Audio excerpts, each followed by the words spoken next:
ಶ್ರೀಯುತ ಸಂವಿಧಾನದ ಅಂಬೇಡ್ಕರನ್ನು ನೆನೆಯುತ್ತಾ ನಾನು ಒಂದೆರಡು ಮಾತಾಡಲಿಕ್ಕೆ ಇಷ್ಟಪಡ್ತೇನೆ. ಏನಂತ ಹೇಳಿದರೆ, ನಮ್ಮ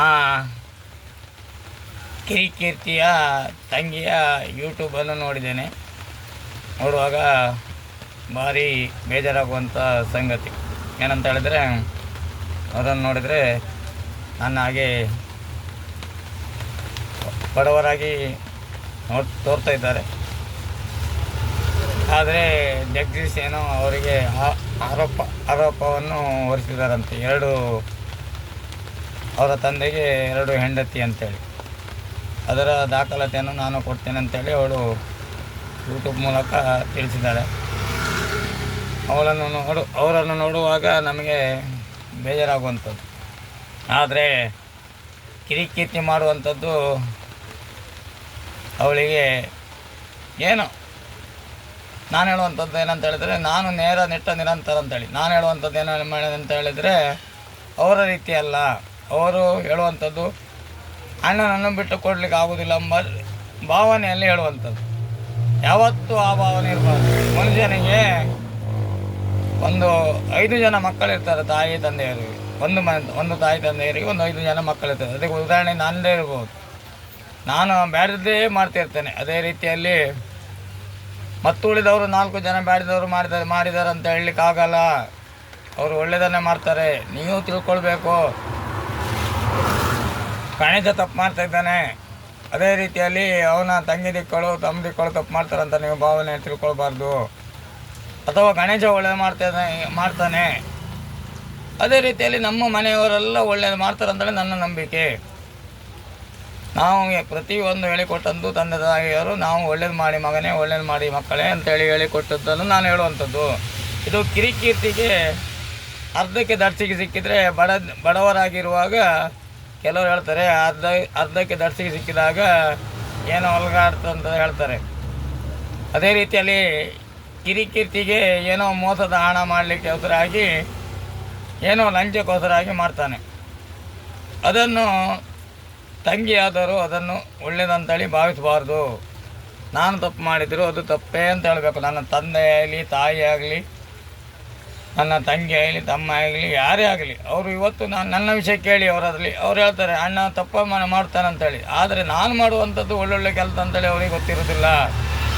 ಆದರೆ ಅವ್ರ ಮನದಲ್ಲೇ ಉಂಟು ಒಳ್ಳೆ ಮಾಡ್ತಾಯಿದ್ದಾನೆ ಅಂತೇಳಿ. ಜನರಿಗೆ ಸರಿಯಾಗಿ ನಡ್ಕೊಳ್ಳೋದು ಅಂಥದ್ದಲ್ಲ, ನಾವು ಜನರಿಗಾಗಿ ಬದುಕೋದಲ್ಲ. ನಾವು ದೇವರಿಗೆ ಸರಿಯಾಗಿ ನಡಿಬೇಕು. ನಾವು ದೇವರು ಮೆಚ್ಚುವಂಥ ಕೆಲಸ ಮಾಡಬೇಕು. ನಾವು ಸತ್ರ ಮೇಲೂ ಹೇಳ್ತಾರೆ, ಅದು ಯಾರು ಕಂಡವರಿಲ್ಲ, ನಾವು ಮಾಡಿದ ಪಾಪ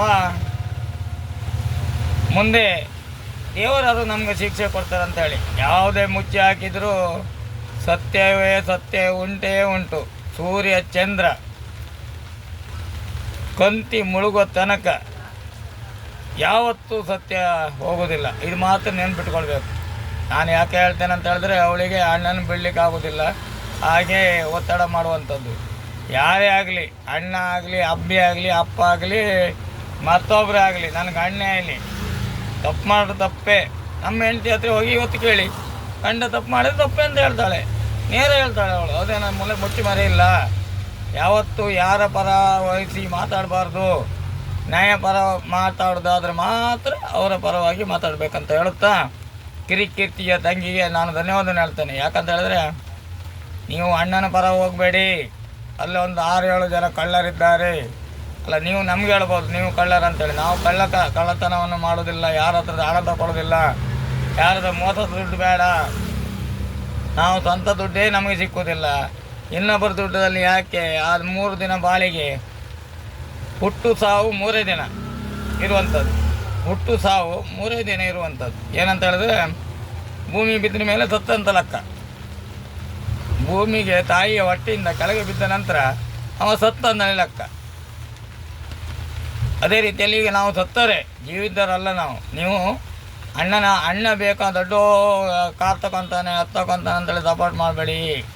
ಅದು ಹೆಚ್ಚು ದಿನ ಬರೋದಿಲ್ಲ, 3 ದಿನ. ನಾಳೆ ಹಾರ್ಟ್ ಅಟ್ಯಾಕ್ ಆಗಿ ಸತ್ತೋದ್ರೂ ಹೋಗ್ಬೋದು, ಅಲ್ಲಿ ಈಗಲೇ ನಾನು ಸತ್ತೋದ್ರೂ ಹೋಗ್ಬೋದು. ನೀವು ಅವನ ಪರವಾಗಿ ಮಾತಾಡಬೇಕಾದ್ರೆ ಎಲ್ಲ ದಾಖಲಾತಿ ಇಡಬೇಕು. ಅವ ಅಂತ ಹೇಳ್ತಾ ಇದ್ದಾನೆ ಇವತ್ತು, ಅನನ್ಯ ಭಟ್ ಅವರ ಮಗಳನ್ನು ಯಾರ್ದೋ ಫೋಟೋ ತೋರಿಸ್ತಾನಂತೇಳಿ ಹೇಳ್ತಾನೆ.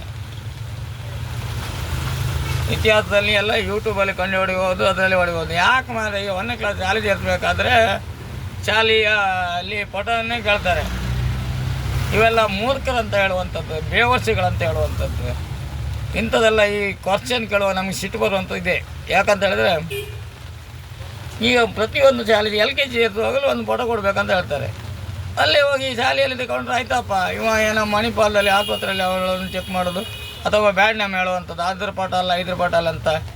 ಈ ನಾಯಿಗಳಿಗೆ ಯಾಕೆ ಅಪ್ಪ ಒಂದೇ ನ್ಯಾಯ ಕೊಡಿಸ್ಬೇಕು, ಅಥವಾ ನಾಯಿ ಕಣ ಬೊಗಳುಕಾಗ ಅಂತ ಹೇಳುತ್ತಾ ಈ ಕಿರಿಕೀರ್ತಿಗೆ ಮತ್ತು ಈ ನಮ್ಮ ಗಿಳಿಯಾರ ನಮ್ಮ ಹೆಸರನ್ನೇ ಹಾಳು ಮಾಡಿದಂಥ ಅಂಬುತೇಶ್ವರಿ ಅಮ್ಮನವರ ಸನ್ನಿಧಾನದಲ್ಲಿ ಅವನಿಗೆ ಪಾಪ ಕೂಡ ತುಂಬುತ್ತದೆ ಅಂತ ಹೇಳುತ್ತಾ, ಮತ್ತು ಉಳಿದ 4-5 ಜನರಿಗೆ ರಾಕೇಶ್ ಶೆಟ್ಟಿ ತುಂಬ ಜನ ಇದ್ದಾರೆ. ಅದೇ ರೀತಿಯಲ್ಲಿ ಸತ್ಯಕ್ಕೆ ಜಯ ಇದೆ. ಯಾವತ್ತು ನಮಗೆ ಇವತ್ತಲ್ಲದಿದ್ದು ನಾಳೆ ಸತ್ರ ಮೇಲಾದ್ರೂ ನಮಗೆ ಜಯ ಸಿಗ್ತದೆ ಅಂತ ಹೇಳುತ್ತಾ ಶ್ರೀ ಮಂಜುನಾಥ ಹಾಗೆ ಗಣಮಣಿ ಅಣ್ಣಸ್ವಾಮಿಯನ್ನು ನೆನೆಯುತ್ತಾ, ತಪ್ಪು ಮಾಡಿದವನಿಗೆ ಶಿಕ್ಷೆ ಸಿಕ್ಕುತ್ತೆ. ಬೇಕಾದರೆ ನೀವು ಈಗ ಮುಚ್ಚಿ ಹಾಕ್ಬೋದು, ಬೇರೆ ರೀತಿಯಲ್ಲಿ ನಾನು ತುಂಬ ಸಲ ಹೇಳಿದ್ದೇನೆ, ಅವನು ಆಕ್ಸಿಡೆಂಟ್ ಆಗಿ ಸಾಯ್ಬೋದು.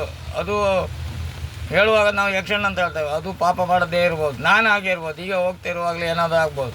ಅದಕ್ಕೆ ಒಳ್ಳೆ ನಾನು ಪಾಪ ಮಾಡಿದ್ನೋ ಪುಣ್ಯ ಮಾಡಿದ್ನೋ ಅದೇ ಆಗುವಂಥದ್ದೇ.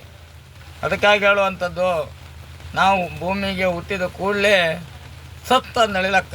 ನಾವು ಹುಡ್ದೇ ಇದ್ದರೆ ನಾವು ಜೀವಂತವಾಗಿತ್ತ ಅಂತ ಪ್ರತಿಯೊಂದು ತಿಳ್ಕೊಳ್ಬೇಕು. ಇದನ್ನೆಲ್ಲ ತಿಳ್ಕೊಂಡು ಮಾತಾಡಬೇಕು. ಅಣ್ಣ ದೊಡ್ಡ ಶ್ರೀಮಂತರಾಗಬೇಕಂತೇಳಿ ಯಾರ್ದೋ ಹಣ ತಿಂದು ಏನೋ ಮೋಸ ಮಾಡಿ ಅದೆಲ್ಲ ಮೊರೆ ದಿನ ಬರುವಂಥದ್ದು. ಯಾವುದೇ ಅಧಿಕಾರಿಗಳಾಗಲಿ, ಯಾವುದೇ ವ್ಯಕ್ತಿಗಳಾಗಲಿ, ಯಾವ ದೇವಸ್ಥಾನದವರಾಗಲಿ, ಯಾರೇ ಆಗಲಿ, ನಾನೇ ಆಗಲಿ, ನಾನು ಇವತ್ತು ಮೋಸ ಮಾಡಿ 40 ರೂಪಾಯಿ 50 ರೂಪಾಯಿ ತಗೊಂಡು ನಾಳೆ 10 ರೂಪಾಯಿ ಲಾಭ ಆಗ್ತದೆ ಅಂತ ಹೇಳಿದ್ರೆ, ನಂಗೆ ಹೋಗುವಾಗ ಏನಾದರೂ ಒಂದು ಅಡ್ಡು ಬಂದು ಎಂಥರ ಆದರೆ ನನಗದು 30, 50, 10 ರೂಪಾಯಿಗೆ 190 ರೂಪಾಯಿ ಮತ್ತೆ ಜಾಸ್ತಿ ಖರ್ಚಾಗ್ತದೆ ಅಂತೇಳಿ ತಿಳ್ಕೊಳ್ಬೇಕು. ನಾವು ಇದನ್ನು ಹೇಳಬೇಕು. ಪ್ರತಿಯೊಂದು ಮನೆಯಲ್ಲಿ ಪ್ರತಿಯೊಂದು ಮಕ್ಕಳಿಗೆ ಮರಿಗಳಿಗೆ ಇದನ್ನು ಹೇಳಿಕೊಡ್ಬೇಕು. ಒಬ್ಬ ತಪ್ಪು ಮಾಡ್ತಾನಂತೇಳಿ ಎಲ್ಲರೂ ತಪ್ಪು ಮಾಡುವಂಥದ್ದಲ್ಲ. ನಾ ತಪ್ಪು ಮಾಡ್ತಾನಂತೇಳಿ ನಮ್ಮ ಮನೆಯವರೆಲ್ಲ ತಪ್ಪು ಮಾಡ್ತಾರಂತೇಳಿ ಭಾವನೆ ಮಾಡಬಾರ್ದು, ತಿಳ್ಕೊಳ್ಬಾರ್ದು. ಇವನು ಏನೋ ಮಂಡ್ಯ ಬೆಟ್ಟ ಇವತ್ತು ಸರಿ ಇಲ್ಲಪ್ಪ, ಅವರೆಲ್ಲ ಒಳ್ಳೆಯದಂತೇಳಿ ಭಾವಿಸಬೇಕು. ಮತ್ತು ಒಂದೇನಾಗಿ ಹೇಳ್ತೇನೆ, ದಯವಿಟ್ಟು ನೀವು ಕೇಳಬೇಕು, ನಾವು ಯಾರನ್ನು ಒಳ್ಳೆಯರಂತೇಳಿ ನಾವು ಭಾವಿಸ್ತೇವೋ ಅವರು ಒಳ್ಳೆಯರಾಗ್ತಾರೆ. ನಾವು ಯಾರನ್ನು ಕೆಟ್ಟವರಂತೇಳಿ ಭಾವಿಸ್ತೇವೋ ನಾವು ಕೆಟ್ಟವರೇ ಆಗ್ತೇವೆ. ಇದೊಂದು ಮಾತ್ರ ನೆನಪಿಟ್ಕೊಳ್ಬೇಕು. ನೀವು ಯಾರನ್ನೇ ಆಗಲಿ, ವೈರಿಗಳನ್ನಾಗಲಿ, ಅವ ಒಳ್ಳೆಯ ರೀತಿಯಲ್ಲಿ ಇದ್ದಾನಂತೇಳಿ ನೀವು ಭಾವಿಸಿದರೆ ನಿಮ್ಗದು ಒಳ್ಳೆಯದೇ ಆಗ್ತದೆ. ಅವ ಕೆಟ್ಟನಂತೇಳಿ ನೀವು ಭಾವಿಸಿದರೆ ನೀವು ಕೆಟ್ಟರೇ ಆಗ್ತೀರಿ.